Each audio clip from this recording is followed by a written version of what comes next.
سلطان الهاجري كان عنده رسالة يبغى يمررها كذا إلى من يهمه الأمر، لكن سلطان شاعر يستطيع يوجه رسالته إلى من يهمه الأمر، وحتى اللي ما يهمه الأمر يستمتع بالأبيات، واللي يهمه الأمر يفهم الموضوع. الأول سلام كيف الحال من العايدين، كذا الأصحاب ما تنسى حقوق أصحابها. الأول السلام عليكم كيف الحال.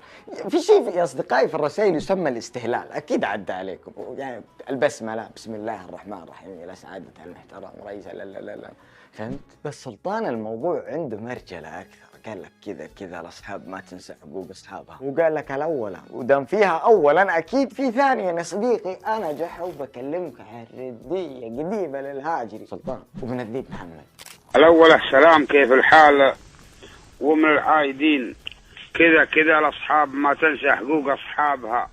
توجتها بغل الذهب والماس والمعنى الثمين لين أصبحت مترامية الأطراف وأنت ولابها، نجبتها واخفيت معناها على المطفلين اللي قبل تعرف معانيها تنال عجابها. القصيدة هذه إلى من يهمه الأمر، ظاهرها ليس كباطنها يا صديقي، وهي غالية ومعانيها فريدة، وطبعا غالية بمعانيها الفريدة كطبيعة قصيد الهاجري. مترامية الأطراف شيء كذا خطر يرمز لنا فيه الهاجري، إن القصيدة ذي ما لها حدود وما لها سقف ولا لها كبير ولا صغير، لكن إيش سوى لخطورتها وتجنب أن يعبث بألعاب ثم. أنا بن وسام نتحدث يا أصدقاء، أخفى معناها عن المطفلين اللي كذا لو ما عرفوا معناها يقول الله قصيدة تعجبهم وهي نرجسية من سلطان. أنا الكل يعجب الشيء اللي أنا أقول، سواء فهمه وما فهمه، إذا ما فهم كذا يطرب له كذا قصيدة من سلطان. هي اللي يقول لك أنا حتى اللي ما يفهم أبياتي يستمتع فيها. هو صادق والله أصدقاء. معزوف ضمنتها التقدير والعذر السمين، وسيلة ينجابها واحد ما ينجابها. أنا ما أبغاها نشاز، أنا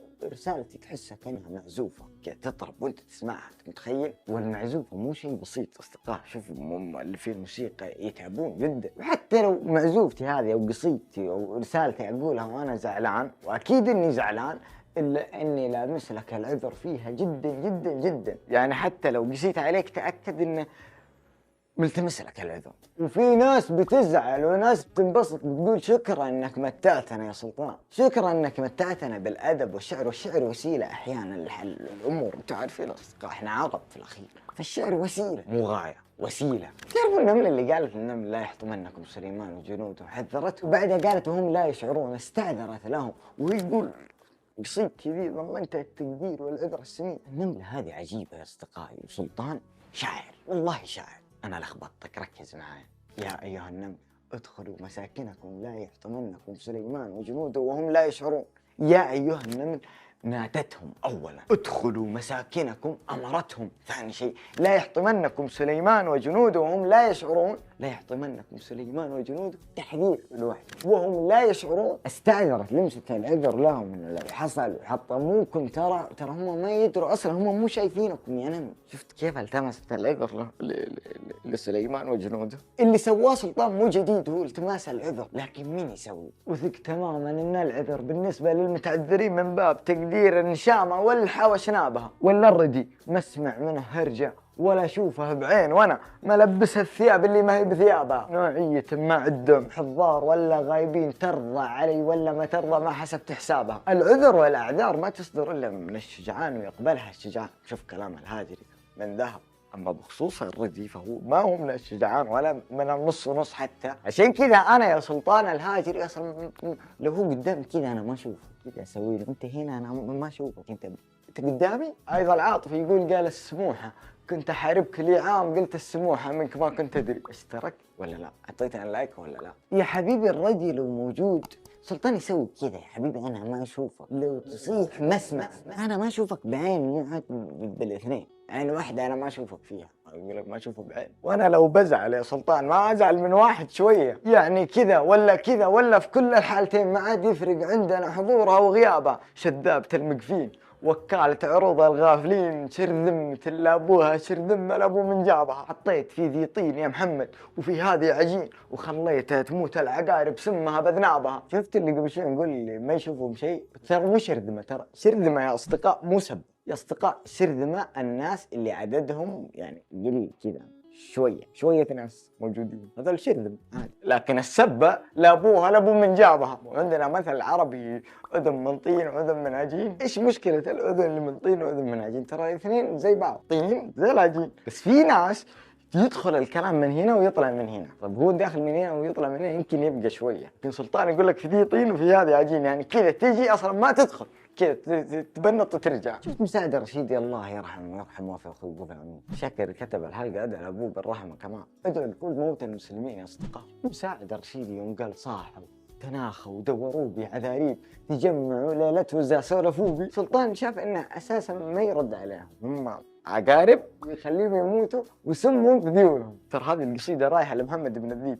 في واحده من قصايد محمد بن الديب عنده فكره بيت قريبه من هذا البيت. ودي سماه الحنش لان الحنش سمها بنابه اشرف من السم لا من صار في ذيول العقارب. سلطان يعرف قيمته ويحسب حساب حتى خصامه، لو شافهم اقل منه ترى ما يتعارك معاهم ويتصارع معاهم. انا لي بارزت الاسد ليث العري ولي ضربت تضرب ومكن في النحر بضرابها. تخيل سلطان ما يبارز الا الاسد القسوره، واذا بارز القسوره خلاص يعني هو وحوش الضاريه شغل مع الوحوش. وشفته هو في ظل صراعاته مع الوحوش ما يضرب الا في النحر، يقطع الاوداج والقصبه الهوائيه ويجهز على خصمه بكل شجاعه وشرف. شرف الاثنين لو والخصم والاسد. واللي افتخرت بما لدي يحفظ حقوق الاخرين، اعطي الرجال حقوقها واندبرت مغتابها. ما يهضم حقوق الرجال الا رضي ذمه ودين، سود الضرائم سود الله وجه من يسعى بها. ولا تفرح إن الله تعالى لا يحب الفارحين، ولا تضحك بلوى على الأجواد ثم تبلابها. إذا في بطولة جماعية وسلطان كان ضمن أبطال هذه البطولة الجماعية، ترى سلطان ما يكره يقول أنا ومعاي الناس أو الناس هذول وأنا معاهم الأبطال، يفتخر بنفسه ويحفظ حقوق الآخرين. ومن الأكيد أن البطل ما يكره الأبطال ليزداد الأبطال تسعم القمة، فوق ما أنه يعني يحفظ حقوق الناس. يوصي يقول لا تفرح بمعنى لا تتكبر. في آية في القرآن أصدقاء إن الله لا يحب الفرحين، وأهل العلم يقولون الفرح اللي يصحب الكبر. عبد الرحمن بن مساعد يقول الكبر يرد الخطايا ما تجبه استتابة، استعيذ برب منه في خروجي وفي دخولي. لكن سلطان يمرر أبياته بكل حرفية، يعني احنا حتى لو مو فاهمين الموضوع نستمتع باستشهاداته ومفرداته لكن بدون تطفل. يعني ما في الموضوع شوف يعني شوف ناخذ الجميل عشان ما نصير من المطفلين. واسمع كلامي واذكر ذا الحين ولا بعد حين ذيابة الغابة على الشاوي تحدى نيابها. شاوي أصدقاء راعي الغنم غالبا. ردد البيت ذا معايا وقلب كذا بمخك زي ما تقلب اللقمة الحلوة كذا بفمك. سولف عنها بالتعليقات. الصبر مفتاح الفرج والله يعين الصابرين، والميتة دمدم عليها قبرها بترابها. واثبت لا قدم ولا ورا ولا يسار ولا يمين، مالك ومال بيوت خلق الله تطق ابوابها. يا اصدقائي في شعراء ما لم تتغير لغتنا الحالية، او بمعنى اخر طول ما لهجتنا زي ما هي كذا لن يمر مرور الكرام في ذاكرة الشعر وفي تاريخ الشعر. واكيد انه في جيل بيكتب عن الهاجري سلطان وضيدان بن قضعان وياسر التويجري وبن حمري، أسماء كثيرة جدا مثل ما حفروا أسمائهم مساعد رشيدي ونايف صقر وفهد عافت. لو إنه فهد عافت يعني ترك الساحة من بدري. الحلقة يا أصدقاء من إعداد شاكر. يقول شاكر تبغون نتكلم على أردية ابن الذيب، بس أنا قلت ما تكون الحلقة طويلة كذا وتملوا مني. توكم ما شفتوا شيء يا متابعيني، عندي قصايد واجد بتعجبكم. اوكي